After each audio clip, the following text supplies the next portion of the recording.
Welcome everyone to the Urban Renewal Agency Board meeting this August 14th at 6 o'clock. And I'd like to call us to order. We've got Wendy Stassen on the line. We have an excused absence from Adam Garvin, who will be here for our council meeting at 7 o'clock. With that, I'll go ahead, and we have a consent agenda this evening where we're going to consider the minutes of the January 23rd, 2018 Urban Renewal Agency Board meeting, the March 27th, 2018 joint meeting of the Urban Renewal Agency Board and the Urban Renewal Agency Committee, and the June 12th, 2018 and June 26th, 2018 Urban Renewal Agency Board meeting. I'll ask if any of the board members would request any items taken off of our consent agenda. Not hearing or seeing any, we'll then go and I'll ask for a motion to accept the consent agenda. I so move. And a second? Second. It's been moved by Kelly and seconded by Alan. All those in favor may signify by saying aye. Aye. Aye. Any opposed signify by saying nay. And the state of the consent agenda passes unanimously 5-5. We have a number of resolutions this evening. And so resolution number 2018-4, a resolution of the McMinnville Urban Renewal Board authorizing the McMinnville city manager or designee to enter into and manage a development agreement with Mac Market LLC for the rehabilitation of the Huber Shoe Grease building at 1145 Northeast Lafayette Avenue in the Northeast Gateway District for a new mixed-use marketplace. So with that, we'll call on our planning director, Heather Richards, to give us a presentation on that. Heather.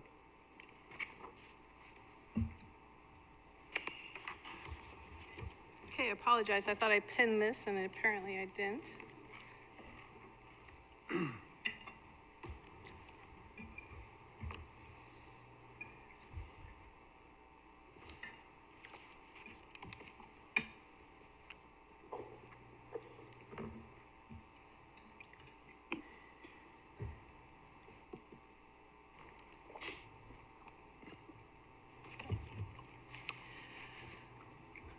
So tonight you have in front of you 3 different resolutions. They all pertain to one project that's in the Urban Renewal Plan, which is our Development Assistance Program.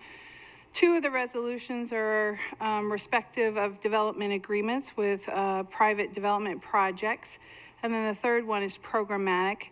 I thought what I would do is combine the first 2 in terms of a presentation because they're we review them under the same criteria, and then I'll go into each individual project within the presentation as well, and then give you the time to deliberate. But resolution number 2018-04 is a resolution for authorizing the city manager to enter into a development agreement with Mac Market LLC for the redevelopment of the Huber Shoe Grease building as Mac Market. And then resolution number 2018-05 authorizes the city manager to enter into a development agreement with Granary Row LLC for new construction of a 2,500 square foot commercial building on Lafayette Avenue. Both of these projects are in the Northeast Gateway District.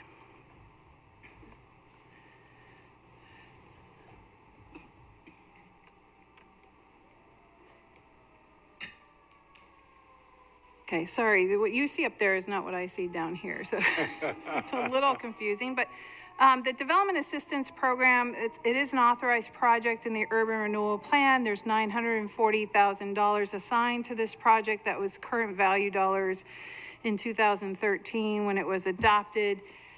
The description from the project is that this project will establish and manage a package of low-interest loan and or small grant programs for business and residents to improve their property's appearance and condition consistent with the goals and objectives of this plan. Currently, we have 3 programs operating under this project. We have the Small Facade Improvement Grant, was the first program put together for this project. It's a $2,500 matching grant program that's available throughout the Urban Renewal District. We then, in 2017, adopted 2 more programs under this project. One is a free design assistance program where we provide up to 10 hours of design assistance for projects. And then the other is a development loan where we will provide up to 20% of the hard construction costs to a maximum of $100,000 for qualifying projects.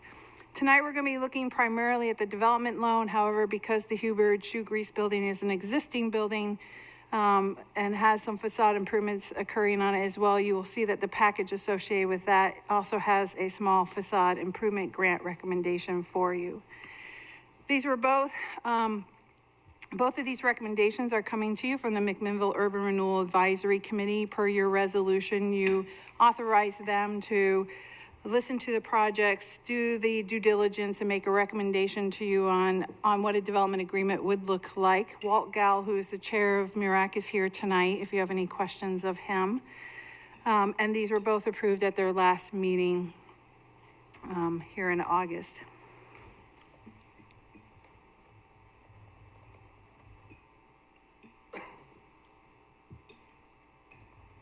Okay, I think I need a little help because this is not moving up there. Different than the one you emailed us? No, it's the same one I emailed you, but I don't understand why it's, my screen's not reading on that screen. Is Scott still here?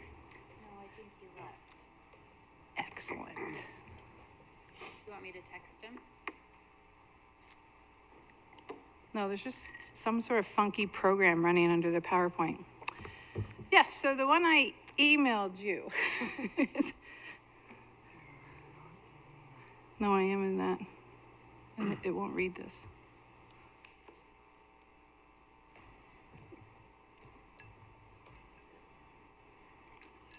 No, that's a totally different program.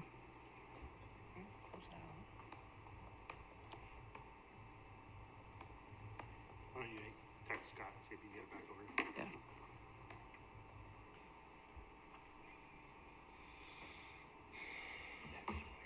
Yeah, it is weird. Here, I'll just continue to work through it. See if I can close this program because it might be messing with everything else.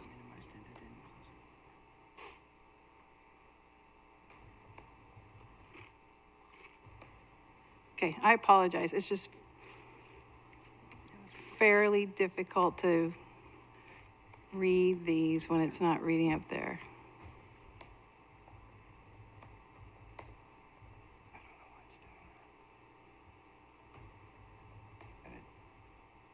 No, I don't want to close that window. Okay, here, I'll just keep going. I have to get this back.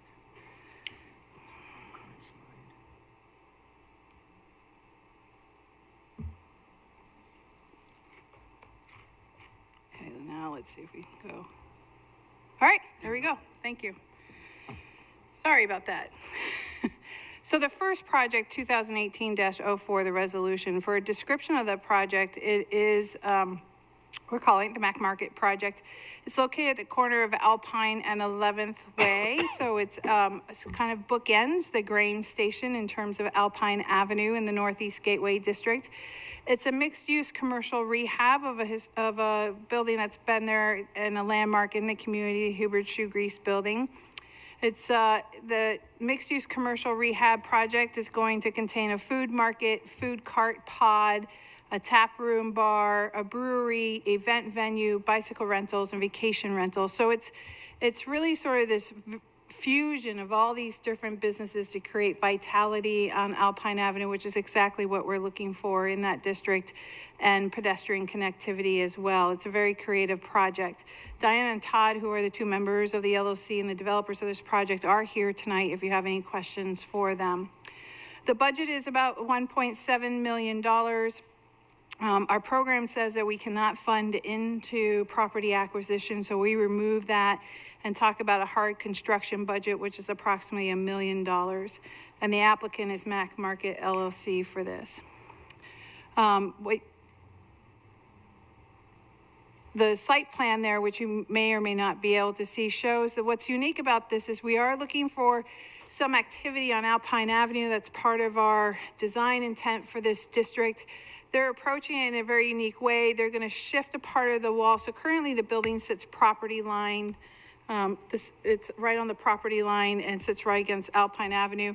They're going to shift a portion of the building wall back, retain the roof line, and do a food cart pod in that shift back to creating this little alcove there, which will sort of create a lot of vitality on the street and also provide a connection into the market, which is on the inside. So they have a very creative approach to this, and we're excited to see it moving forward. So to qualify for these programs, the project, there's a 5-part test. The project must be located within the urban renewal district.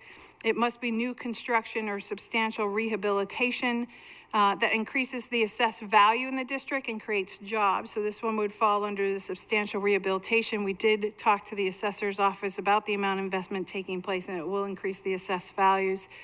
It must comply with federal, state, and local codes. It must leverage at least $4 for every dollar of urban renewal investment. The package in front of you tonight leverages about $9 of private investment to $1 of urban renewal investment. And then it must address 2 or more of the urban renewal plan goals. So the urban renewal plan goals there are 5 goals in there. The first one being economy. Economy is divided into several sets, and I just want to share some of those with you because this project hits many of those. It's assisting existing businesses and supporting the creation of new businesses and employment opportunities in the area. It's working with property owners to promote the development and redevelopment of properties within the area. And then it's partnering with private and public entities to leverage public investment and generate private investment. The other 4 goals are to encourage a unique district identity, and we have one described for both downtown and the Northeast Gateway District, and this does do that for the Northeast Gateway District. To provide some housing, to do historic preservation work, and then to do a development or redevelopment project. So for this particular project, it's hitting 4 of those 5 goals. MURAC's recommendation to you tonight is to provide a $90,000 loan plus a $5,000 facade improvement grant for an overall $95,000 package.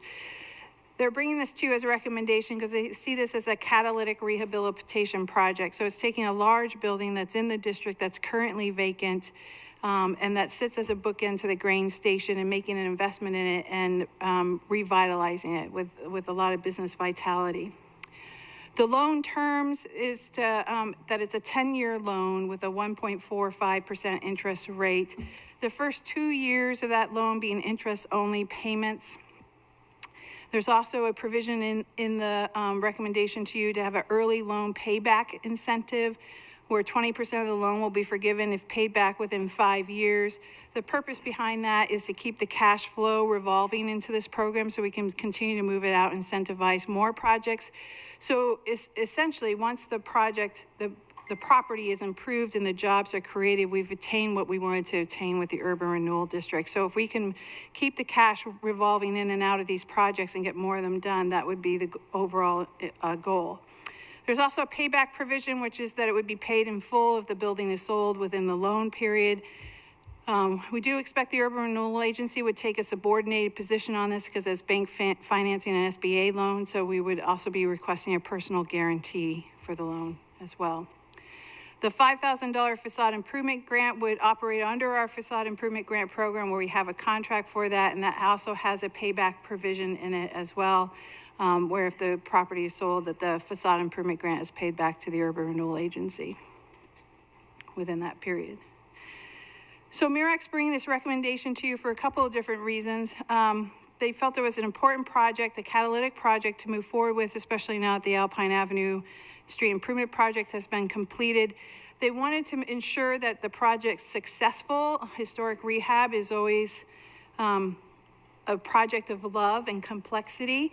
So oftentimes there are discoveries while you're going through the project. I'm sure Diana and Todd can tell you they've already come across some of those as we've had some discussions with them.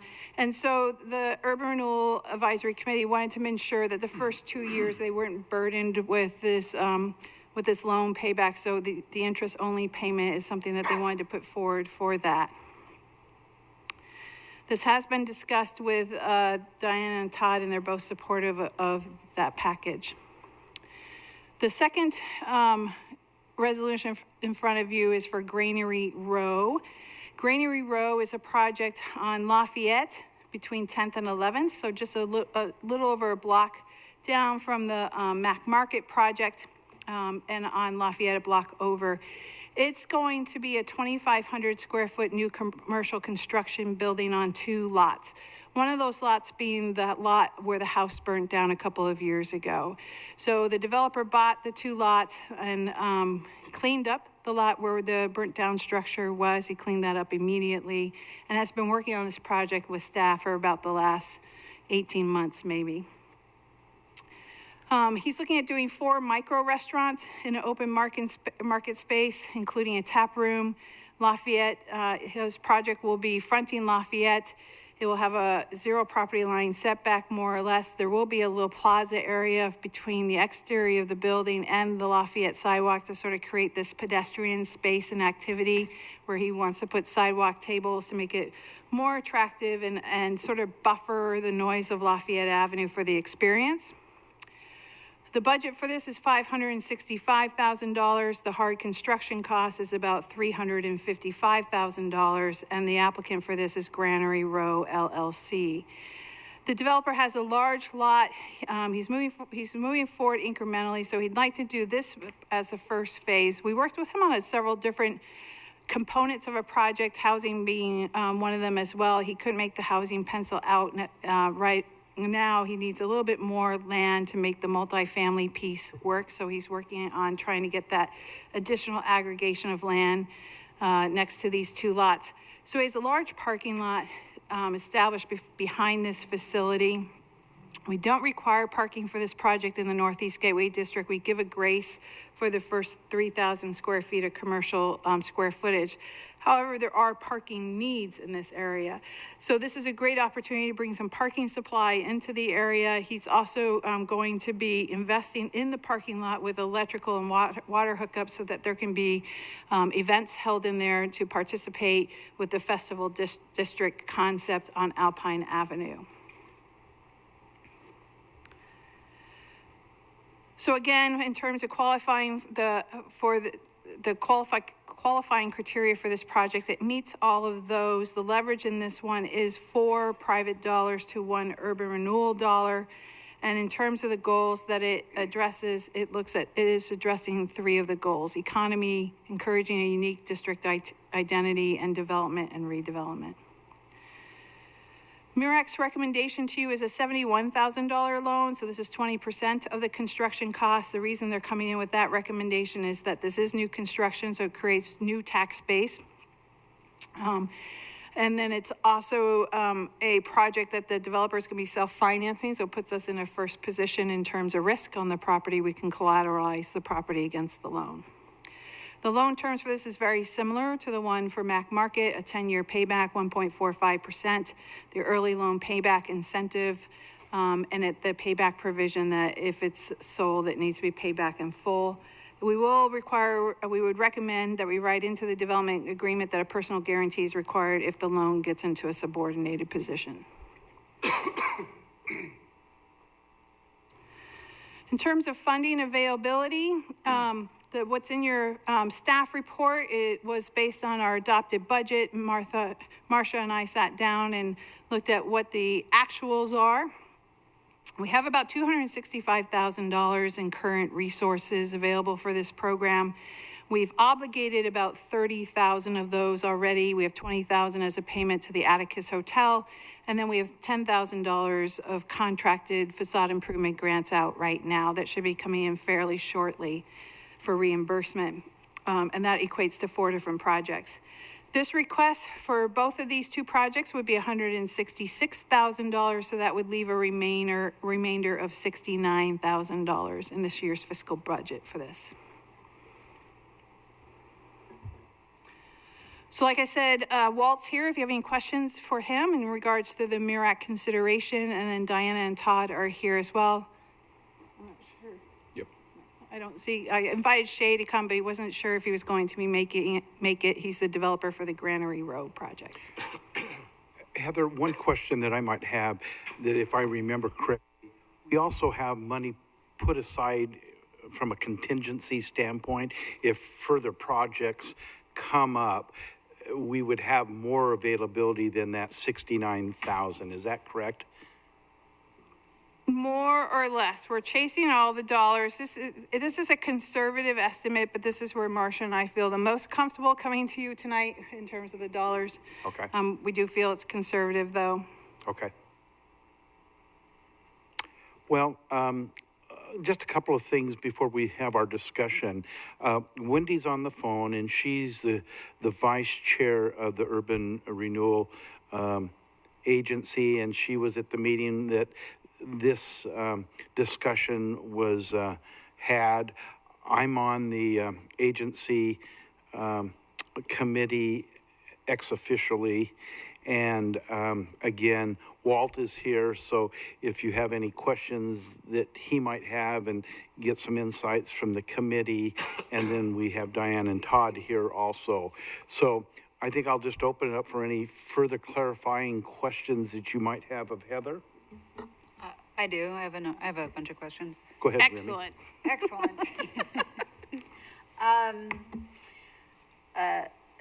Sorry, I stole your pen. Are these properties in the C3 or in the M2 zone? They're right,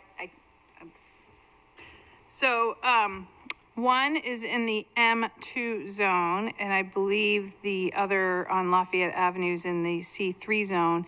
However, those are somewhat irrelevant because we have a Northeast Gateway District overlay, which takes those and supersedes them with different zones within the Northeast Gateway District. They're both in Zone 2 of that. so, I'm sorry, I don't remember but what is that? So Zone 2 is the zone that's encouraging mixed-use commercial development. Okay. Scott, I have a clarifier that I'd like to have Heather talk about a little bit. Okay, Wendy, Remy's still talking, so we'll call on you in just one moment. Go ahead, Remy. I can hardly hear her, so thank you. Okay. I'll repeat her question for you, Wendy. Thank you. Okay, so I'm going to try to go in order of with my questions in order of the presentation. Okay. So I'm going to start with the Mac Market. Okay. And I know you talked about parking with the second project. I think it looks like a great project. Mm-hmm.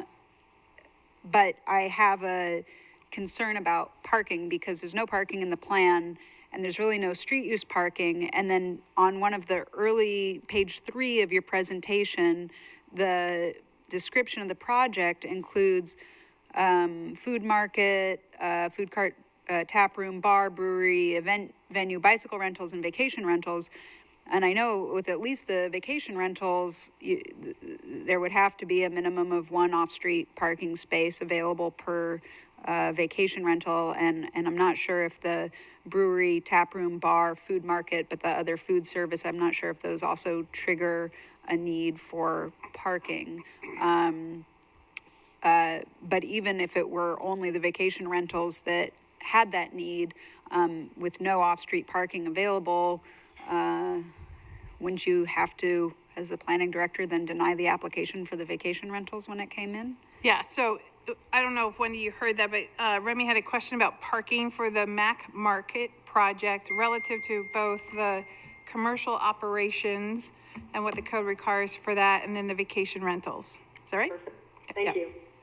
So In the Northeast Gateway District overlays, as I said, that supersedes the underlying zone. There's a unique provision in there, and if you recall, I came here with it at one point in time when we were talking about parking, that says that any project that has a existing building on it of 20,000 square feet or less does not require parking. So this falls under that category. So they're actually, by the code, they don't need to provide parking for all those operations. In terms of the vacation home rental, we're still working through what that looks like and what the final use of that will be. And as we work through that, there may be a requirement for parking there. I know, and Dinah and Tom might want to come up, I know they're cognizant of parking and are working through that for functionality, but the code wouldn't require it. Okay. Again, I think it looks like a great project, but the parking would be a huge concern, not just now. I mean, it's great to look into ideas, but just employees for these businesses would take up all the available parking, just doing any one part of this. Yeah, and actually, we're trying to match them up with the developer of the other project who has the large parking lot. So. Excellent. Then you talked about the, I don't think I wrote my notes in order. You at one point talked about the assessed value of the property, that it would go up, that the assessed value of the property would go up. And I'm wondering, then would that difference then, that increased assessed value, those additional dollars would go back into the urban renewal fund and stay there, right? They wouldn't actually come back to the city for another, however long, the 25 years from now or so, right? So whatever increment that the assessed value goes up and it generates new property taxes, that would stay within the urban renewal agency until the plan sunsets. Okay, and that is like it was a 30-year or so plan, right? So it's about 25 years from now? Yeah. Is that correct? Okay. You also mentioned that there would be a personal guarantee on this loan, but who would that personal guarantee be from? So we're still working through that piece of it. The development agreement talks about continued underwriting. And then also, we typically don't disclose, it would be a member of the LLC that would provide the personal guarantee. Okay. And then I think you also said that there would be some other private loans being made available for this project. So then where would the city lie? You were very clear in the second project that the city would be first in line for return of those taxpayer funds, but where would the city lie on this in terms of being able to collect money? We would be more than likely in a third position. My understanding is they have a bank loan as well as an SBA loan. It all falls under the same one, but the bank assumes 40% and the SBA the other. Right. But they'll line up in their subordinated positions and ask us to sign something to be in third. Okay.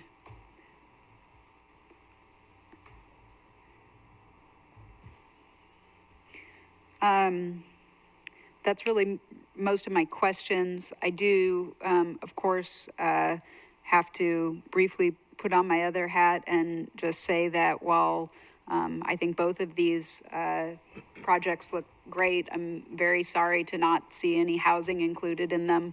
I think that's a big miss. I understand there's always complications and complexities that lead to that, but it was kind of one of the criteria for the area, and it's not being met, and it's a desperate need of the city. So while I'm happy to see innovative projects coming before us, I'm sad to see them coming without any additional housing. Yeah, and we have encouraged every project that's come to us to look at housing. And like I said, the Granary Row looked at it for their project.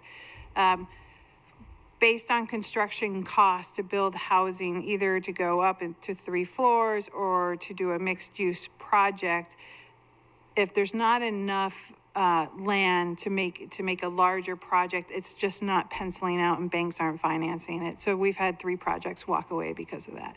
So we will need to sit down and talk about what would be a city center housing strategy if we're interested in housing, to either do deeper subsidies for it or to look at how we can do some land banking so we can create those parcels that would work.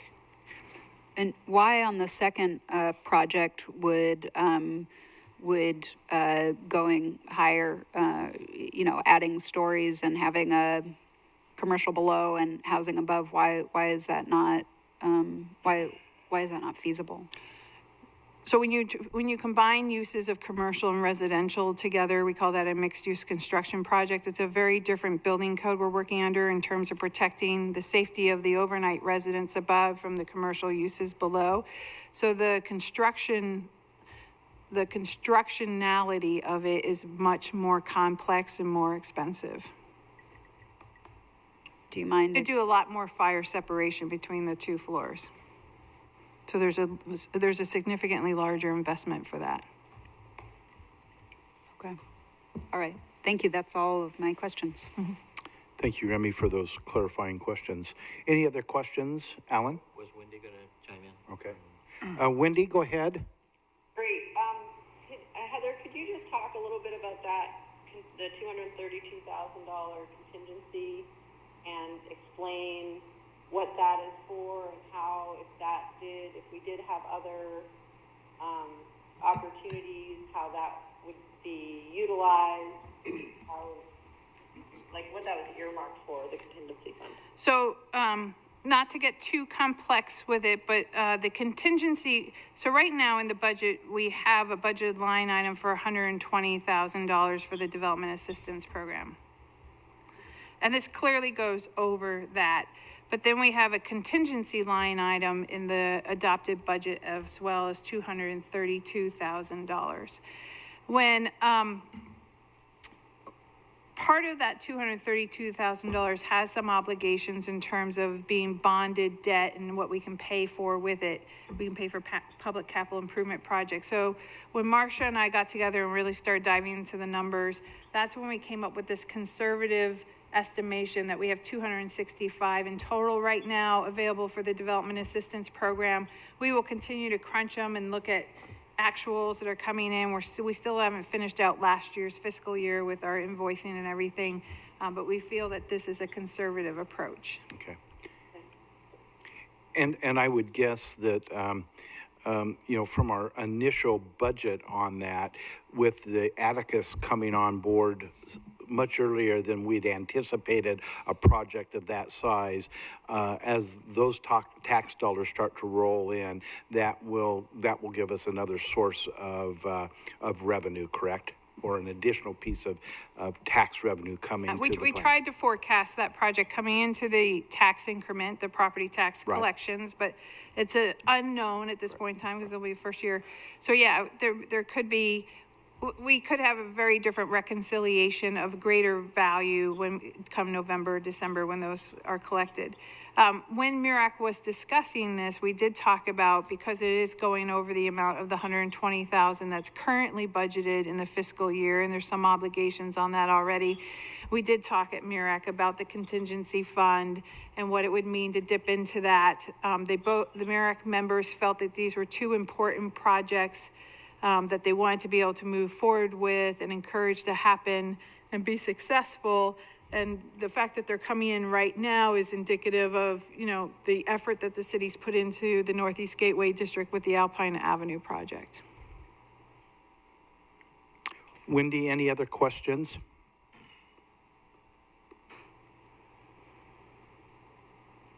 No, I'm good. Thank you. From the dais, any further questions? Alan? I had 2 or 3 things. First of all, it's very exciting to see these projects come on board and come to fruition on some of this planning that's taken years. And now things are coming around, and so it's good to see that. The Hubert Shoe Grease Company, what was the review of the historic preservation of that building Did that go through the committee, or is it just in the department, the planning department, or? So that is not listed as a historic landmark that needs to go through a review process. Well, it probably should be.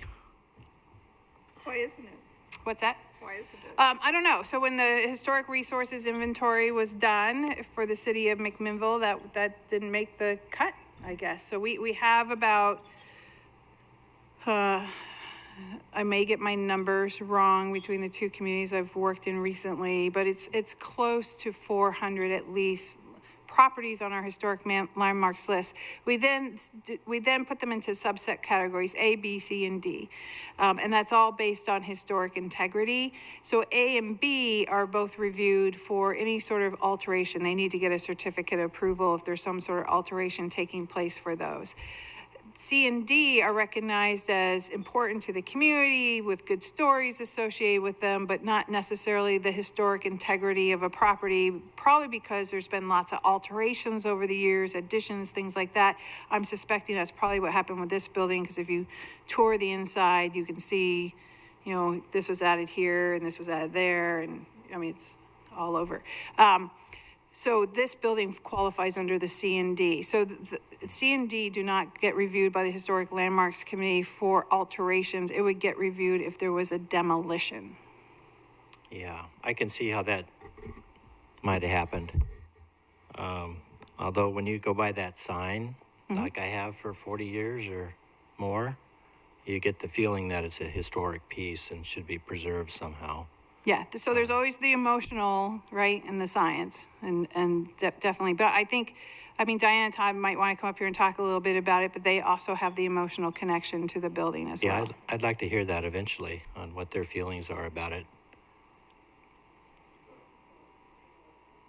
I have another question related to your square footage. Go ahead, Remy. Thank you. What was the square footage of the building before it was separated? Or is it viewed as two separate buildings now with that interior piece removed? So that's a great question. And we learned a lot about legal lots here in the city of McMinnville as we worked through that. So it's two legal lots that building sits on, and there was an addition to the original building at one point in time, and then a breezeway built between those two. And so they did take the breezeway down. It's now two separated buildings on the two different lots. And that's where it's coming in under the 20,000. Before that, it was just a little bit over. So the removal of the breezeway is what bumped it into the less than 20,000? Kind of. It's also interesting that we had a building built over two legal lots. And so that's always problematic. It's not something I would recommend moving forward, but. Yeah. So then will that affect, is that also a point of conversation with the county and the taxation of those two lots? So what the county does in Yamhill County is they will aggregate lots into one tax lot, which could have 3, 4, or 5 legal lots sitting underneath it. And they do that for accounting purposes. So if one person owns all these contiguous lots, it gets billed as one tax lot and they get one bill for it. For years, people have seen that as sort of the parcelization and the legal lot boundaries rather than the individual legal lots. It's fairly complex, and I haven't seen it done in any other county, to be quite frank with you. But I guess there's another Oregon county that does it that way. But so we had to unravel through all of that, and Walt might want to speak a little bit more to that. Okay, thank you. Sorry, thanks. Okay, no. I had a couple more. Okay. Alan? I share Remy's concern for parking. I know in Portland, they put buildings up sometime and have no requirements for parking as long as it's down in a certain section of Portland. And I think that, historically in McMinnville and other areas, you can chime in on that. As far as commercial development, it usually fills in around a residential building. So we have subdivisions that come in, such as they're coming into city of McMinnville and looking at commercial ventures coming in that'll be supported by those residential structures. In other words, the people going and using those commercial ventures. I'm just wondering if this is a reverse, because we've designed this Festival Street to create this, really nice area, pretty cool, a nice place to gather. Just wondering, are there any projects residentially that are on the horizon that we know of? I know a couple of them have come forward and not feasible. But, So in the Northeast Gateway District, we do not have any residential projects on the horizon, nor in the downtown right now. We had one we were working on, and they elected not to move forward. We just learned that about a month ago in the downtown area. I guess what I would say to you is McMinnville's downtown area has a no parking requirement as well. And it's not unusual in a city center to encourage full lot build out for the vitality and to look at parking as a public parking program rather than an individual commercial development program, because then you're in a pretty land consumptive state of trying to provide parking for the development in a very compact space. So in the downtown area, we have a no parking program that's 3rd Street and a block or two off of 3rd Street. And then we have a half of the requirement parking program on 4th and 5th, away from that and 1st. So when the Northeast Gateway District, and I wasn't here when that overlay was put together, but I'm assuming the same sort of discussion took place for that we wanted to encourage construction and property lot build out rather than parking lot development. Right. And so we put those parking provisions together. Yeah, I'm just wondering, I would love to see residential construction down there. Multifamily, more than one level, 2, 3 levels, whatever it takes. And that's going to take some parking for those folks unless there's different strategies involved. Yeah, we do require parking for multifamily development. That's one of the reasons why they haven't been able to pencil out, because they can't get enough land to make it work. Maybe we need to look at that a little differently. Yeah. Because that area really should have residential development. And if it's going to be cost prohibitive because of parking and lack of land, then we're never going to get anywhere. And that's going to be a great spot for people to live and then go partake of all the commercial enterprises that are down there. And we'll get a nice mixed use there. But the parking's always going to be an issue unless we come up with something different. Yes, I think. I agree. So. Thank you, Alan. Sal, do you have any comments or questions? Well, I mean, the only question that I have, the projects sound great, and I'm very much interested in hearing more about what you have in mind with the facility.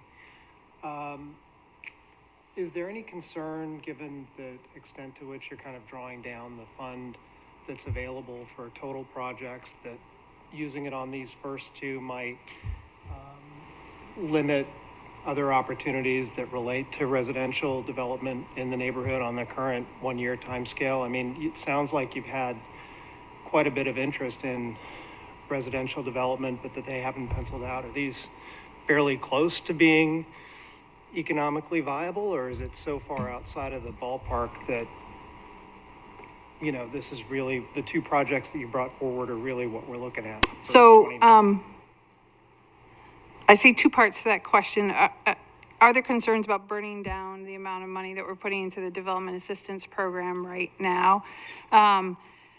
So Mirak talked about that a little bit, but these are the types of projects you want to see because they're creating tax base and jobs. That's the overall goal. And so, to walk away and wait for the next one down the road, well, it may or may not come. Jeff and I always have a lot of conversation about, we've both been in urban renewal for a long time, and these projects are typically far and few between in a community of this size. And, uniquely here in McMinnville, it hasn't been, which is nice. Knock on wood. I would love to see 2 more projects where we have to figure out how do we take money from planning to do the 3rd Street streetscape to put into this project to make this happen. To put it in perspective, in the past with our property assistance program, we have year over year spent about $10,000 or less. And then last year was the first year where we spent more than that, and it was somewhere around $30,000.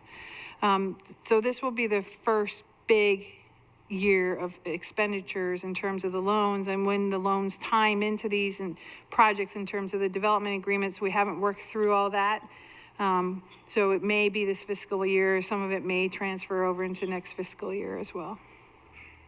I thank Okay. you. For the housing projects, for the second part of your question, those housing projects the performers were built with a perceived loan or grant from the Urban Renewal Agency as part of them, and they were too far away. And I think a lot of it's land. Thank you, Sal. Kelly, any thoughts? I was here for the presentation, or at NURAC for the presentation of the Mac Market, and I thought it was fantastic. I'm just excited about both projects and think it's a great deal. I do, though, wish that we could do something about more housing. It obviously is a big concern, considering these people will have people that will need to work and live in McMinnville. Wendy, any final questions or comments?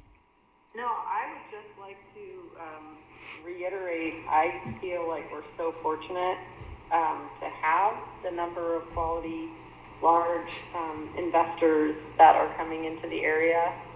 And I think both of these projects are going to add a lot to the area. So I'm really excited to see such interest so early on, and I think it's going to benefit us in the long run. So I think we are working out the details, and I'm excited to see them both move forward. Thank you, Wendy. Remy? Thank you. Would you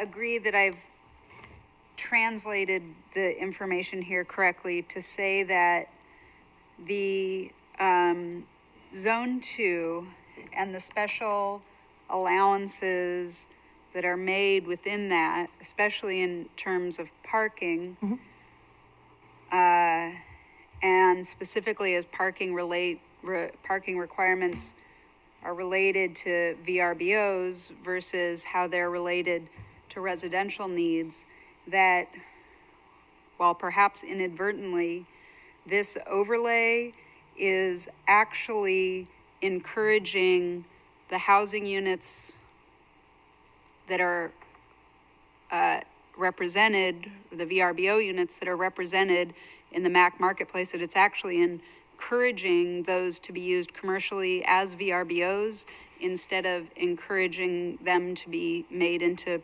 permanent residential housing? No, so I don't think so. And Diana and Todd might talk a little bit about that. Originally, they were looking at that as an apartment, and chose to move it into a vacation home rental, and their decision-making process for that I'm not aware of, so they can answer that better than I. They will need to provide parking for the residents regardless. It doesn't have to be on site. We do have provisions in our code for both residential and the commercial zones for the VRBOs and apartments to be able to provide that parking within a certain radius of the project. Okay, and that's existing in the code right now. That's not something that has to be written in. Okay.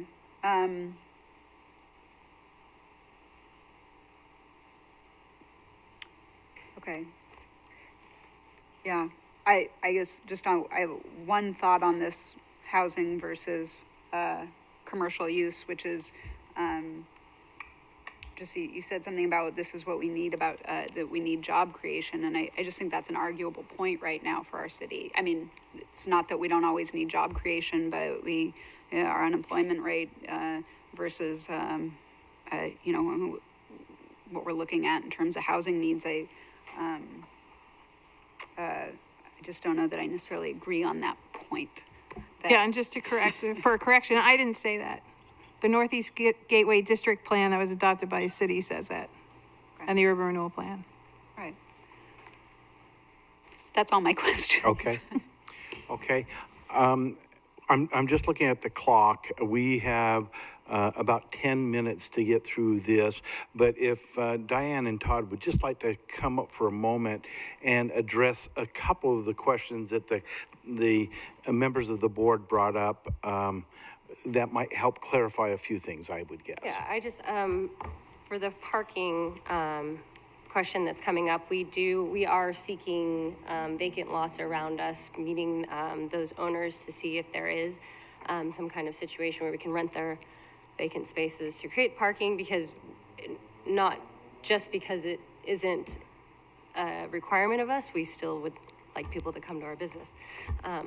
So, and then as far as the Airbnbs, I believe we know that we need a parking spot for each bed. So we have space for that with the newly restored alleyway, as well as 15 feet of the property that's adjacent to us that we'll use for those parking spots.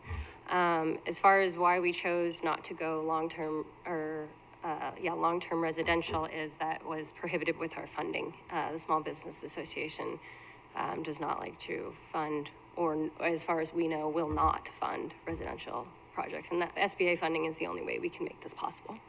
And also living in the market, if we hold an event or something, it works good as a vacation rental, as like a bridal suite or something like that, versus someone who's there every day with live music and stuff like that. I don't know if you want to live around that, 24/7. We do have the other building that we have only conceptualized concepts for, and we know that there's a big housing need here. We've lived in that crisis for the 6 months it took us to find something. So that is a possibility for the other side. Again, we would need the funding And that's probably a couple years away from opportunity. us. And then as far as preservation, Alan, that sign will not go away. That will always be there, and we are making every effort. I'm sure most of you know Cellar Ridge. We're working to salvage everything that we can and reuse it and keep the, for lack of a better word, the vibe of that building alive. But yeah, I just want to say that we are, the reason we're developing this is because I read the Northeast Gateway plan and was truly inspired, and we're very much behind the vision behind it. And the multi-uses came together from basically crowdsourcing local businesses and community members and asking what they wanted, and put it together. And here we are. Well, the one thing that I can share already is that Diane and Todd have really immersed themselves in the community. They've made themselves available on their property for greeters with the chamber, and I just see a partnership developing that I think even MURAC felt that as we deliberated, and we talked at length about this project. So again, thank you just for your citizenship and your desire to work hand in hand as we go through this project, because as Heather indicated, you're the anchor at the end of Alpine that's going to help bring us all together. And I know at MURAC we're elated to have these kinds of projects happening as quickly, as early in the process as they are. They don't come that often, and funding and all those things that are coming together for this is exciting. So, okay. Any other questions for Diane or Todd? Thank you, too. Thank you. Well, any more discussion among board members? Okay, then where we're at, write this. I'll ask for a motion to approve resolution number 2018-4. So moved. Okay, it has been, the motion has been brought by Remy and seconded by Alan. Those in favor may signify by saying aye. Aye. Those opposed signify by saying nay. And this resolution, 2018-4, passes unanimously 6-6. Now, this takes us to resolution 2018-5, which is a resolution of the McMinnville Urban Renewal Board authorizing the city of McMinnville city manager or designee to enter into and manage a development agreement with Granary Row LLC for the construction of a new commercial building at 1039 Northeast Lafayette Avenue. We'll call on Heather again, but she brought those two together in her discussions. And so I think at this point, do you have anything to add, Heather? No. Okay, so I will open this up for a discussion and questions that anyone would have on this particular one. Any? Okay, not seeing any, then I will ask for a motion to approve resolution number 2018-5. So moved. Second. Okay, we have a motion by Sal and a second by Kelly. All those in favor signify by saying aye. Aye. Any opposed signify by saying nay. This resolution, 2018-5, passes unanimously 6-6. This takes us to our remaining resolution this evening of 2018-6, a resolution of the McMinnville Urban Renewal Board approving a targeted property investment grant program for the Northeast Gateway District area of the McMinnville Urban Renewal District. And so we'll call on Heather to have lead us in a discussion on this resolution. Heather? Yeah, so this is switching gears just slightly. We're in the same area, but we're talking about a lot of properties that are in that area that currently have improvements on them. The improvements don't necessarily reflect the future vision in terms of the aesthetics for this district.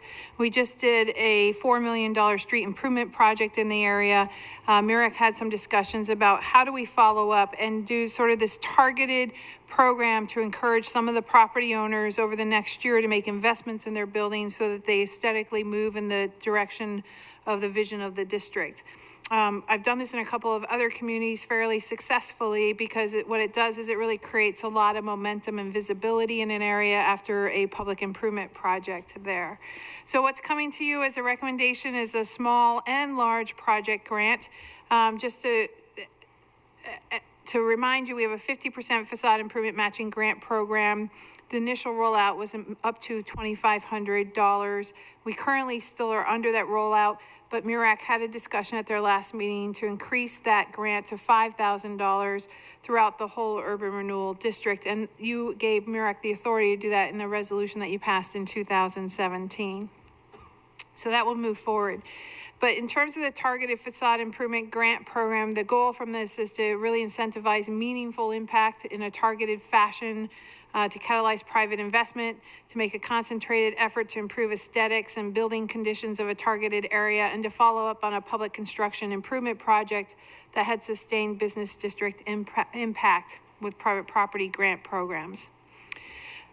Before you are the small project, which would be a small project grant up to $5,000 with a 10% match. So I've talked about this as a steal of a deal in other communities, but essentially it's getting out there and saying, if you want to do something, this is the time to do it. And you can leverage your money very, very effectively, obviously. The project must forward the design intent of the district. Typically, you're looking at projects for this amount of money as awnings and paint and things like that. And the duration for this targeted grant would be September 1, 2018 through October 1, 2019. So a year to get the project done. MIRAC then also has a recommendation to you to look at developing a large project grant program up to $20,000 with a 2-to-1 match requirement. So meaning if somebody had a $60,000 project, they would be expending 40, MIRAC would be expending 20 to make that project happen. And that's again from September 1, 2018 to October 1, 2019. This grant is really targeting a lot of those storage facilities that are out there, and how can we get some of those moving in a direction that we want to see them move for the vision of the district, and start working with some property owners to leverage this as a carrot to be pilot projects for that. So the resolution in front of you authorizes MIRAC to put those two programs together, get out and market them and administer them over the next year. Okay, any questions of Heather on this resolution? What is the private match requirement on the current $2,500 grant? 1-to-1. 1-to-1, so you're proposing that we increase the current grant from $2,500 to $5,000 and then then change the private match from 1-to-1 to 1-to-10?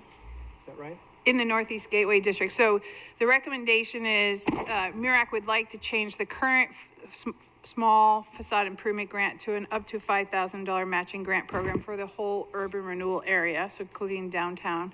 And then for the Northeast Gateway District, construct the match for that at only 10% for this 1-year duration. Okay, so the entire 1-to-1 gets kept except for that northeast Yeah. area. And do you have specific properties in mind, or have you had interest from specific property owners that would take advantage of the grant? We don't have specific interests. We do have specific properties in mind, though.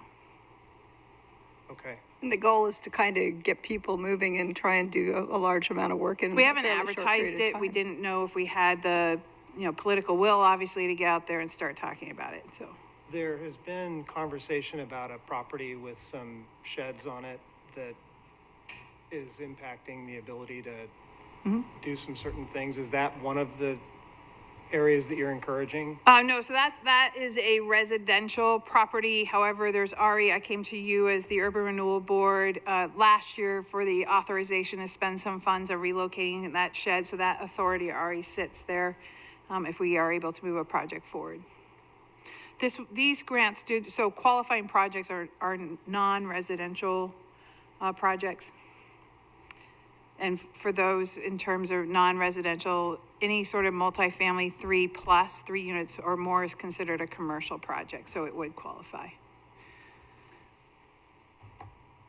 I had Sal. just one quick one. Go ahead, Maybe it's an obvious answer, but on the grants, what's the terms on the payback, or there's no payback on So the the grant? grants are grants. However, we do have a clause in the program that's underway right now, and the recommendation is that it continues to move forward, that the grant gets paid back if the property sells within 5 years. So this is going to sound weird, but I think you'll understand that I'm asking it specifically so that I either participate or not. Is this only available to property owners or also to tenants? Tenants can take advantage of it with the property owner's permission. So our grant application is set up where, and actually we do get tenants who apply, and they provide the match, and then the property owner signs off and says you're allowed to do that to their property. Okay, pardon me, I need to recuse myself from this vote. Yeah. Understood. And the reason for that, it has to be stated as well. And the reason for that being that I'm a tenant in the area. Okay. Any other questions or discussion? Okay. I do have another question. What was the main reasoning for switching from a 1-to-1 match to a 1-to-10? I mean, that just seems like an awful big shift. Because the one-to-one match hasn't generated any interest in this area. So it's really just an effort to try and get things moving that haven't been moving. And I'm seeing indication from the audience that that's true. Okay. Yeah. So thank you. the intent of this is an infusion into the area in a limited duration of time to try and get some things moving. Okay, thank you. Wendy, any questions for you on this resolution? No, I don't have any questions. I've been involved in the conversation, and I think it looks good. Thank you. Okay, if there's no further discussions or questions, I'll ask for a motion. I so move. It's been moved by Kelly and seconded by Alan. All those in favor, please signify by saying aye. Aye.